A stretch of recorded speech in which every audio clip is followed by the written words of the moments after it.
சுகமுதான பூதி பெற்று மகிழாமே குறைகளோடு வாழ்வு பெற்று உலக நூல்கள் பாதையற்று சுகமுதான பூதி பெற்று மகிழாமே சுகமுதான பூதி பெற்று மகிழாமே சுகமுதான பூதி பெற்று மகிழாமே முரசு கோர பார்வையிட்டு நிலமூடினால் உயர்த்தி உயிரி நீடு யோக சித்தி பெறலாமே முரசு கோர பார்வையிட்டு நிலமூடினால் உயர்த்தி உயிரி நீடு யோக சித்தி பெறலாமே உருவிலாத பாடு நெத்த வெளியிலாது நாத நிற்ற உனது ஞான பாத பத்மம் உருவேனோ உருவிலாத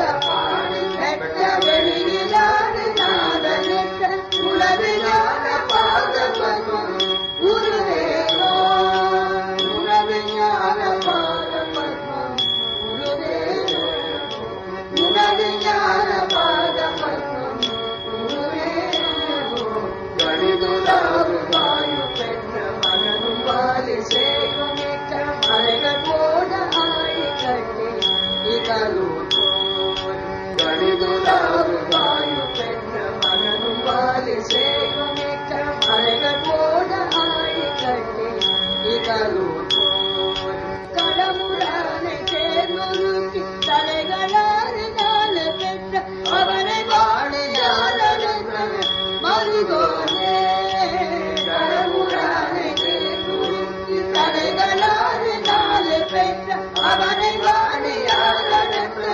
மருகோனே அவனை வாழியாளர் மருகோனே அவனை வாழியாளர் மருகோனே முதுகுவீர சூர பத்ம தலையின் மூளை வீடுபட்டு புரிவதாக ஆடு நின்ற மயங்குகிறார் முதுகுவீர சூர பத்ம தலையின் மூளை வீடுபட்டு புரிவதாக ஆடு நின்ற மயங்குகிறார் புனித தேவ ஞானமுற்ற புனித சோலை மாமலைக்குள் முருக வேத தியாக பெற்ற பெருமாளே புனித தேவ ஞானமுற்ற புனித சோலை மாமலைக்குள் முருக வேத தியாக பெற்ற பெருமாளே முருக வேத தியாக பெற்ற பெருமாளே முருக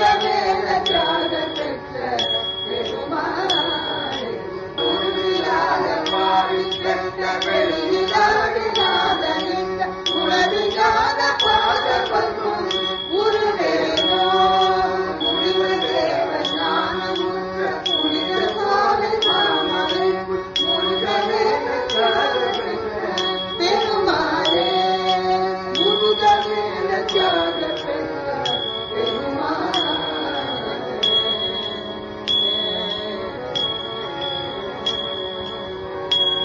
முருகேஸ்வரனும் வேலும் மயிலும் சேவலும் துணை துடிக்குள் நோய்களோடு என்னும் பழமுதிர் சோலை தீர்ப்புகள் கேட்டோம். தற்பொழுது அனைவரையும் துடிதுடிக்கச் செய்யும் கொரோனா நோயால் கபமும் கோழையும் மிகுந்து இருமலும் காசி இழுப்பும் வாதமும் பித்தமும் வந்து மிகவும் வருத்துகின்றன. அன்றே ஞானத்தால் இதை அருணகிரியார் அறிந்து நோய்களற்ற வாழ்வு வேண்டுகிறார். சூரனும் பதுமனும் ஒரே உருவத்தில் விளங்கி முன் செய் தவத்தின் பயனாக முருகப்பெருமானால் ஆட்கொள்ளப்படுகின்றனர். நீவீர் தாம் இருவீர் ஒரு வடிவாகி நிருதரில் சூரபத்மா என்று ஓவிலா விரல்கூர் பெயர் தரித்து எமையோர்க்கு ஒரு பகையாய் உற்றின நாள் தாவில் சீர் எமது ஆணையால் பசுஞ்சிறகர் மாயூரம் சேவலாம் வடிவு கொண்டாம் என உரைத்தனன் என்று ஞானபரோதயர் உபதேச கண்டத்திலே இருக்கிறது. சூரன், பத்மன், சிங்கமுகன், தாரகாசுரன் ஆகிய பூதகணங்கள் கருடன் முதலிய வாகனங்களுக்கு பெரும் தொல்லை தந்தமையால் முருகனால் அசுரர்களாக ஆகுமாறு சபிக்கப்பட்டனர். சாபம் நீங்கும் பொழுது அவரவர் விரும்பியபடியே சிங்கமுகன் துர்க்கைக்கு சிம்ம வாகனமாகவும், தாரகன் ஐயனாருக்கு யானை வாகனமாகவும், சூரன் கந்தனுக்கு மயில் வாகனமாகவும், பதுமன் முருகனுக்கு சேவற்குடியாகவும் ஆனார்கள் என்று கந்தபுராணம் கூறுகிறது. இறுதி வரியில் தியாகர் பெற்ற பெருமாளே, தியாகராஜ பெருமானின் பாலனே என்று பாடுகிறார். எல்லாவற்றையும் துறப்பதால் தான் ஒருவன் மரணமில்லா பெருவாழ்வை அடைகிறான் என்பது உபனிஷத் வாக்கியம். சிவனார் எல்லாரும் விரும்பும் ஆடை ஆபரணங்கள் அரண்மனைகளை தியாகம் செய்து புலித்தோல், சர்பாபரணம், கொன்றை, தும்பை முதலிய பூமாலைகளுடன் இடுகாட்டிலே நடனமாடுகிறார். சமுத்திரத்தை கடைந்த பொழுது கிடைத்த விலைமதிப்பற்ற பொருள்களை மற்ற தேவர்கள் பங்கு போட்டு எடுத்துக்கொண்டார்கள். யாருக்கும் வேண்டாத விஷம் எழுந்த பொழுது அதை உண்டு சகல புவனங்களையும் காத்தருள்கிறார். இந்த தியாகத்தினாலே ஈரில்லாத ஈசனாக திகழ்கிறார். எனவே அவர் தியாகர்தானே. இந்த பாடலில் ராமாயண குறிப்பாக கடிதுலாவு வாயு பெற்ற மகனும் வாலி சேயும் மிக்க மலைகள் போட ஆழிகட்டி இகழூர் போய் களமுரானை தேர்நூறிக்கு தரைகள் 6 பெற்ற அவனை வாடியார் அடத்த மருகோனே. வேகமாக தாவ வல்லவனும் வாயு பெற்ற மகனுமான அனுமனும் வாலியின் மகன் அங்கதனும் நிரம்ப மலைகளை கடலின் மீது போட்டு கட்டி அடைவழியாக பகைவனது ஊராம் இலங்கை அடைந்து போர்க்களத்திலே யானை படையையும் தேர்ப்படையும் தூளாக்கி 10 தலைகள் கொண்ட ராவணனை அம்பினால் கொன்ற அண்ணல் ராமனின் மருகனே என்கிறார். ஸ்ரீராமர் திருப்புல்லணையிலே யோகத்தில் இருந்தபொழுது ராவணன் சார்கோலன் என்னும் ஒற்றனை அனுப்பி பார்க்க சொல்ல அவன் திரும்பி போய் ராவணனிடம் ஒரு பெரிய படையே கடற்கரையில் காத்திருக்கிறது, எப்படி தாண்டுவது என்று யோசிக்கிறார்கள் என்றான். உடனே சுகன் என்னும் அசுரனை அனுப்பி ராமர் யோகத்தில் இருப்பதால் சுக்ரீவனிடம் ரகசியமாக பேசி, நான் வாலியின் நண்பன், நீ வாலியின் தம்பி, அதனால் எனக்கு உதவும் வகையிலே சேனை திருப்பிக் கொண்டு கிஷ்கிந்திக்கு சென்று விடு என்கிறான். அவன் ஒரு பறவை வடிவத்திலே வந்து சுக்ரீவன் ராவணன் சொன்னதை சொல்ல வானரர்கள் யாவரும் தாக்கினார்கள். உடனே ராமா காப்பாற்றி என்று கதறுகிறான் சுகன். கர்ப்பசயனத்தில் இருந்த ராமர் அவனை விட்டுவிடுங்கள், அவன் தூதுவன், அவனை கொல்லக்கூடாது என்றவுடன் அங்கதன் இவன் படை ரகசியத்தை பார்க்க வந்தவன், அதனால் கொல் என்று சொல்ல ராமர் கருணையால் அவனை கட்டி போட்டார்கள். அருணகிரியாரின் ராமாயணத்தை பார்த்த நாம் கம்பர் பெருமான் சேதுபந்தன படலம் என்ற ஒரு படலத்திலே 72 பாடல்கள் மூலம் சேதுக்கரை கட்டியது பற்றி விவரிக்கிறார் என்பதை அறிகிறோம். ஸ்ரீராமர் கடலின் மேல் பானத்தை விடுகிறேன் என்றதும் கடல் அரசன் தோன்றி, நன்று இது புரிதும் அன்றே நளிகடல் பெருமை நம்மால் இன்று இது தீரும் எண்ணின் எளிவரும் பூதம் எல்லாம் குன்று கொண்டு அடுக்கி சேது குயிற்றுதிர் என்று கூறி சென்றனன் இருக்கை நோக்கி வருணனும் அருளின் சென்றான். உடனே சில வானரங்கள் மலைகளை பெயர்த்தன, சில வானரங்கள் பெயர்க்க அம்மலைகளை இழுக்கலாயின, சில வானரங்கள் மலைகளை தலைகளில் தாங்கின, சில வானரங்கள் மலைகளை கொண்டு கடலை தூர்த்தன, சில வானரங்கள் மலைகளை கடலில் தூர்க்க ஆரவாரம் செய்தன, சில குரங்குகள் மகிழ்ச்சியால் ஆடின, இராமரது புகழை பாடின. கம்பரின் கவிச்சுவை நிறைந்த பாடல், பேர்த்தன மலை சில பேர்க்க நின்றார்த்தன சில சென்னி ஏந்தின, தூர்த்தன சில தூர்க்க நின்று ஆர்த்தன சில ஆடி பாடின. பேர்த்தன மலை சில பேர்க்க நின்று ஈர்த்தன சில சென்னி ஏந்தின, தூர்த்தன சில தூர்க்க நின்று ஆர்த்தன சில ஆடி பாடின. மேகமண்டலம் வரை உயர்ந்து திகழும் மலைகளை பெரிய குரங்குகள் விரைந்து எடுத்து வந்து எரிய தான் கற்றிருந்த அற்புத வித்தை வன்மையால் நளன் மலைகளை லாபகமாக பிடித்து தாங்கினான். இதற்கு கம்பர் காட்டும் உவமை என்னவென்றால், திருவெண்ணெய்நல்லூரில் வாழ்ந்த சடையப்ப வள்ளல் தஞ்சம் என்று தன்னை நாடி வந்தவர்களை தாங்கி ஆதரிக்கும் தன்மையைப் போல நளன் மலைகளை தாங்கினான் என்கிறார். மஞ்சனில் திகழ்தொரும் மலையை குரங்கு எஞ்சுரை கடிது எடுத்து எரியவே நளன் விஞ்சையில் தாங்கினான், சடையன் வெண்ணையில் தஞ்சம் என்றோர்களை தாங்கும் தன்மை போல். கம்பர் தம்மை ஆதரித்து சடையப்ப வள்ளலை இங்கு புகழ்ந்து கூறியது செய்நன்றி மறவாத பண்பு என பொருள் கொள்ளலாம். நலன் பற்றி கூறிய உயர்வு நமிர்ச்சிக்கு சடையப்பர் வள்ளன்மை ஓமையாயிற்று. இங்கு ஓமயத்தை விட ஓமையே உயர்ந்து காணப்படுகிறது.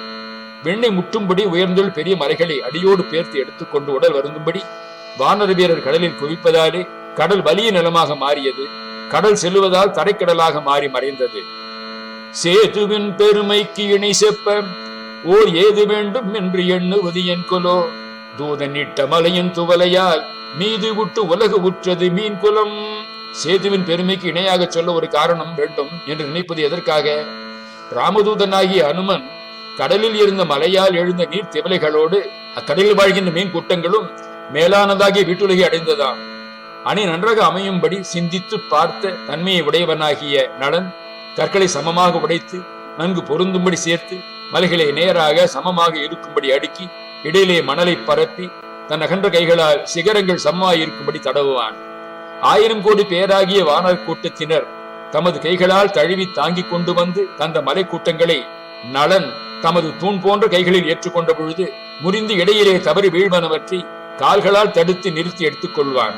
தற்பொழுது கிரிக்கெட் பந்தை பந்து வீச்சாளர் காலால் தடுத்து பெற்றுக் கொள்வது நினைவிற்கு வருகிறது அல்லவா? திரிகூடமலையில் இருக்கும் இலங்கை அடைய 5 நாட்களிலேயே அணை தகுந்ததாயிற்று. அணை கட்டி முற்று பெற்றவுடன் வானரங்களின் ஆரவார முழக்கத்தால் வானமே 2ஆக பிளந்து போயிற்று. இப்பொழுது உள்ள வானம் புதிதாக உண்டான வேறு ஒரு வானம் தானோ? எல்லா உயிர்களுக்கும் தலைவானான ராமபிரான் பூவிதழ்களை கூடிய கூந்தலை உடைய சீதா பிராட்டியின் துயரத்தை தீர்ப்பதற்கு அப்பெருமானுக்கு ஏவல் புண்டுலகம் நான் இருக்க வேறு ஒன்றினை ஏன் அவன் நாட வேண்டும் என்று முதுகின் மீது அடியிட்டு ராமபிரான் விருது செல்லட்டும் என்று கடலின் மீது உயர்ந்து விளங்கிய ஆதிசேஷனை போல அந்த அணை பொலிவு பெற்று விளங்கியது.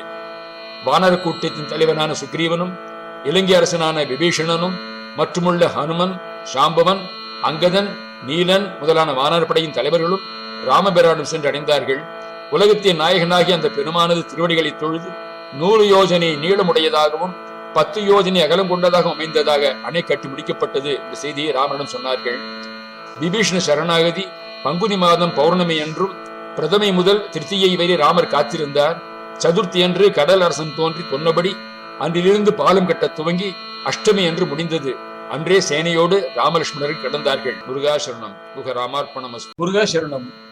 மயிலுமயிலும் சேவலும் துணை. ஓம் நம சிவாய. வேணுபுரத்தில் அவதரித்த செல்லப்பிள்ளையாம் ஞான பிள்ளையார் அருளிய கோளறு பதிகத்தில் 7ஆம் பாடலுக்கான விளக்கத்தை பார்க்க இறையருள் கூட்டு வைத்திருக்கிறது. செப்பிளமுலை நன்மங்கை ஒரு பாகமாக விடையேறு செல்வன் அடைவார். ஒப்பிளமதியும் அப்பும் முடிமேல் அணிந்தென் உளமே புகுந்ததனால் வெப்பொடு குளிரும் வாதம் மிகையான பித்தும் வினையான வந்து நலியா. அப்படி நல்ல நல்ல அவை நல்ல நல்ல அடியார் அவர்க்கு மிகவே. திருச்சிற்றம்பலம். பாடலின் பொருள்: செப்பு இள முலை நன்மங்கை, செம்பு போன்ற இள நகில்களை கொண்ட உமையாள் ஒரு பாகத்தில் விளங்க, விடை ஏறு செல்வன் ரிஷப வாகனத்திலே வரும் செல்வனாகிய சிவபெருமான் அடைவார் ஒப்பு இளமதியும் அப்பும், தன்னை அடைந்த இளமதியையும் கங்கை நீரையும் முடிமேல் அணிந்து செஞ்சடைமேல் அணிந்து கொண்டு உளமே புகுந்த அதனால் என் உள்ள புகுந்த காரணத்தால் வெப்பொடு குளிரும் வாதம், வெம்மை கொடுக்கும் காய்ச்சல், குளிர் ஜுரம், மிகையான பித்தம் மிகுந்த பித்தம், வினையான வந்து நலியா, அப்படி அவற்றால் வரும் தீவினைகள் முதலியன நம்மை வருத்தாத வண்ணம் நல்ல நல்ல நல்லனவே செய்யும் அடியாரவர்க்கு மிகவே அவை நல்ல நல்ல சிவனடியார்களுக்கு மிகவும் நலத்தையே கொடுக்கும். ஒழிப்புரை: இந்த பூவுலகிற்கே உணவூட்டி காக்கும் செப்பு கிண்ணம் போன்ற மார்பகங்களை உடைய உமையம்மையை தன் இடது பாகத்திலே கொண்டவரும், தன்னை வந்து அடைந்த சந்திரனையும் தானே அடைத்துக் கொண்ட கங்கையோடுமான மகாதேவனான சிவபெருமானார் என் உள்ளம் என்னும் இல்லத்திலே குடிபுகுந்து இருப்பதனால் எமது முன்பினையால் வாய்க்கப் பெறும் வாதம், பித்தம், கபம் என்ற 3 விதமான உடல் நோய்களோடு வெப்பம், குளிர் தாக்கி ஏற்படும் அனைத்து நோய்களும் மருந்திற்கு பணிந்து மறைந்து போவது போல அப்படியே ஆகட்டும் ஐயா என்று வணங்கி பணிந்து நல்லன நல்லன மிகவும் நல்லன நல்லனவே சிவனடியார்களுக்கு செய்யும். பாடல் விளக்கத்தை பார்ப்போம். அடைவார் ஒப்பு இளமதியும் அப்பும், தம்மிடம் அடைக்கலமாக புகுந்த சந்திரனுக்கும் இளமதி, கங்கைக்கும் அப்பு தண்ணீர், தன் சடைமுடியிலே இடமளித்து அருளிய திருச்செயலை நினைவூட்டும் வகையிலே இந்த வரி அமைந்திருக்கிறது. முன்பு ஒரு நாள் பிரஜாபதிகளில் ஒருவரான தக்ஷன் சந்திரன் மேல் கோபம் கொண்டு ஒவ்வொரு நாளும் சந்திரனின் ஒரு அழகு குறைந்து தேய்ந்து அவன் மறைந்து போகுமாறு சாபம் விடுத்தார். 14 அழகு குறைந்த நிலையிலே சந்திரன் தன்னை காக்க வேண்டி சிவபெருமானை நோக்கி தவம் இருந்தான். தக்ஷன் சாபத்திலிருந்து சந்திரனை காப்பாற்ற சிவபெருமான் சந்திரனை தன் தலையிலே சூடிக்கொண்டார். தன்னை நாடி வந்தவர்கள் பிணிகள் தரும் துன்பத்தால் தேய்ந்து நோகாமல் சிவன் காப்பாற்றுவார் என்று இந்த குறிப்பின் மூலம் சம்பந்தருக்கு தெரிவிக்கிறார். சிவபெருமானுக்கு சந்திரசேகர் என்று ஒரு பெயர் உண்டு. அதற்கு காரணமே அவர் தலையில் இருக்கும் பிறைதான். சந்திரன் என்றால் நிலா என்று பொருள். சேகரம் என்பதற்கு தலை, அழகு அல்லது சிரத்தில் அணிவது என குறிப்பிடப்பட்டிருக்கிறது. உச்சியில் அணிவது என்பது பொருள். உச்சத்தில் நிலவை கொண்டவனே என்பதன் அர்த்தம்தான் சந்திரசேகர் என்பதாகும். சில புராண குறிப்புகளின்படி பிரம்மாவின் மகனான தக்ஷ பிரஜாபதி 27 நட்சத்திரங்களை தன் மகள்களாக கொண்டிருந்தார். அவரின் அனைத்து மகள்களும் சந்திரனுக்கு மணமுடித்து வைக்கப்பட்டார்கள். 27 மனைவிகள் இருந்தாலும் ரோகிணி மீது மட்டும் அதீத ஈர்ப்பு கொண்டிருந்தார் சந்திரன். எனவே இதனால் மற்ற மனைவிகள் அவரின் மீது அதிக பொறாமை கொண்டனர். தட்சனின் மகள்களான 27 பெண்களை சந்திரன் திருமணம் செய்தான். திருமணத்தின் பொழுது அனைத்து பெண்களிடமும் சமமாக அன்பு செலுத்துவேன் என்று உறுதியளித்த சந்திரன் ரோகிணியிடம் மட்டுமே அதிக அன்பு பாசம் கொண்டிருந்தார். இதனால் மற்ற பெண்கள் அனைவரும் கலங்கி நின்றார்கள்.